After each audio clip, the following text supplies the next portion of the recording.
Hello. I just want to thank you again for listening to these Psalms. I want to say that today's episode has three parts. The first is the actual reading of the book of Psalm 102. Following that is the commentary for Psalm 102. And then the third section, which is new today, are some thoughts based on a book that I have recently purchased. And I will talk about that as I read through those meanings and thoughts. Thank you. Psalm 102. Hear my prayer, O Lord. Let my cry come to you. Do not hide your face from me in the day of my distress. Incline your ear to me. Answer me speedily in the day when I call. For my days pass away like smoke, and my bones burn like a furnace. My heart is struck down like grass and has withered. I forget to eat my bread because of my loud groaning. My bones cling to my flesh. I am like a desert owl of the wilderness, like an owl of the waste places. I lie awake. I am like a lonely sparrow on the housetop. All the day my enemies taunt me. Those who deride me use my name for a curse. For I eat ashes like bread and mingle tears with my drink, because of your indignation and anger, for you have taken me up and thrown me down. My days are like an evening shadow. I wither away like grass. But you, O Lord, are enthroned forever. You are remembered throughout all generations.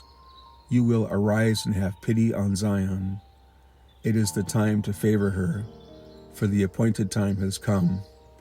For your servant holds her stones dear, and have plenty on her dust. Nations will fear the name of the Lord, and all the kings of the earth will fear your glory. For the Lord builds up Zion. He appears in his glory. He regards the prayer of the destitute and does not despise their prayer. Let this be recorded for generations to come, so that a people yet to be created may praise the Lord, that he looked down from his holy height.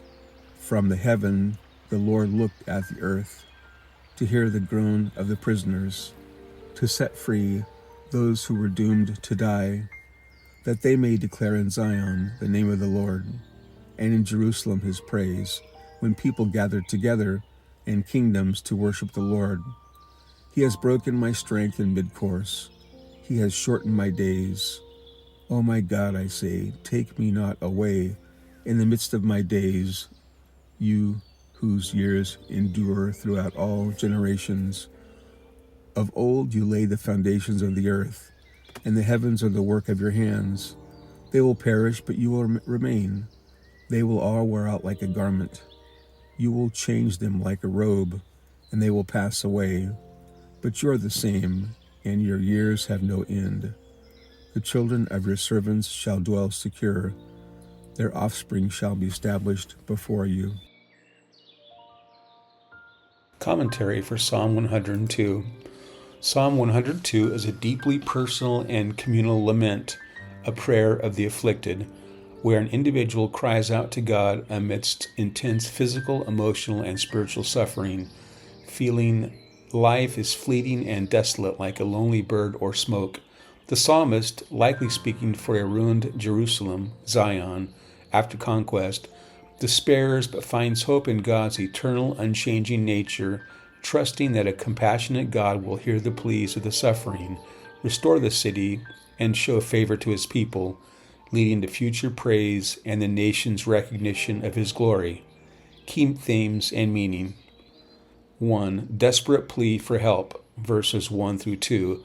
The psalm begins with an urgent cry for God not to hide his face, asking for a speedy answer to overwhelming distress.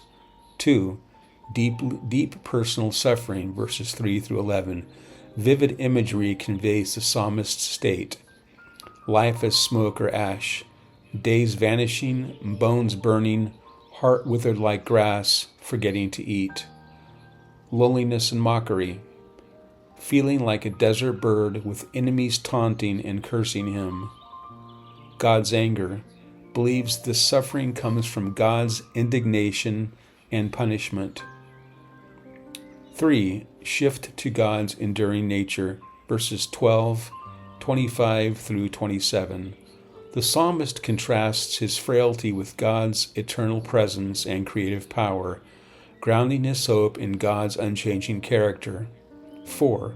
Hope for Zion's restoration, verses 13 through 22. The focus shifts to Jerusalem, Zion. The psalmist believes God will arise, show compassion, and that the appointed time for favor has come, leading to the city's rebuilding and future generations praising God. Universal praise, verses 15 and 22. The restoration of Jerusalem isn't just for Israel, but signals God's glory to the nations who will fear and revere him. Overall message: honesty in suffering. It's okay to pour out deep despair to God. God's unchanging character. Even when life feels short and meaningless, God is eternal and trustworthy. Hope and restoration. God hears the prayers of the broken and will act to bring salvation and rebuild, even in ruin. These thoughts on Psalm 102 is taken from the book In the Lord I Take Refuge, 150 Daily Devotions Through the Psalms by Dane Ortland. It reads, "This psalm, as the title says, is a prayer of one afflicted, when he is faint and pours out his complaint before the Lord. Is this your present condition? Perhaps we could even put it this way: is this ever not your condition? Certainly, times of heightened adversity come. In this psalm, some tragedy has befallen the psalmist in the prime of his life, verses 23 and 24. Yet pain is not something we experience some of the time. Pain is something we experience in some part of life all of the time. The consolation toward which this psalm beckons us is the permanence and stability of God himself. Throughout the psalm, we read of the transience of humanity over against the established and enduring reality of God. They will perish, but you will remain, verse 26. Yet it is not the bare permanence of God that is the comfort in this psalm. It is the permanence of God as funneled into the future of his people, a future that cannot be threatened by our mortality or hindered by what may befall us. As the psalm ends, the children of your servants shall dwell secure. The grace of God grants a significance that transcends our brief little lives, for we have been united to Christ. His future now determines our future.